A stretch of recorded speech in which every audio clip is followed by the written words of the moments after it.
I'm sometimes asked by entrepreneurs or by people who are just starting their technology careers, like how to focus their attention, like what really matters. I find structure first that I first read about when I read Good to Great by Jim Collins to be really useful in this regard. He talks about a few things. It's a great book. Everyone should read it. But one of the big ideas he has in there is something he calls the hedgehog hypothesis. And the idea is that if you're the hedgehog knows one big thing and the fox knows many little things. And the one big thing is what really can be your North Star and how to guide you. And that North Star is made of the confluence of three questions you need to think about.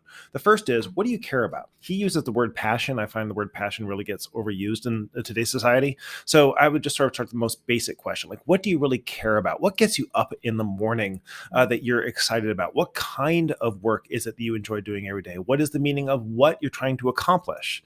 And, separate these, right? Because there are multiple things you care about. Like there are people who work in finance and law who really enjoy the puzzles or the construction of these things.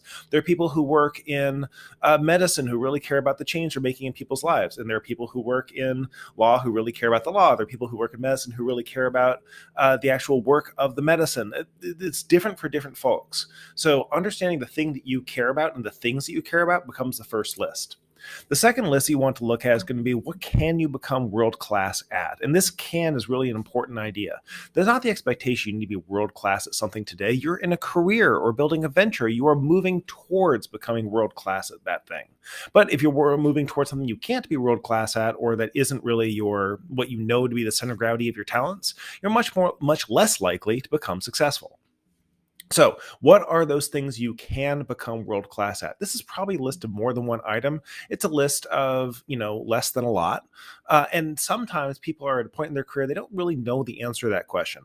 And that makes it a really useful first step to try to start to figure out what can you become really good at by experimenting with a few things, and then as you find them, filtering down to those things that really click so that you can on that path towards becoming world class. And that becomes list number two. And then list number three is, what will the market pay for? There are plenty of things you might be inclined to do. There are plenty of things you might be even relatively good at, but there's also going to be the question of what the market's going to pay for. And they're willing to pay for lots of things you might not be good at. They'll pay for lots of things you might not care about.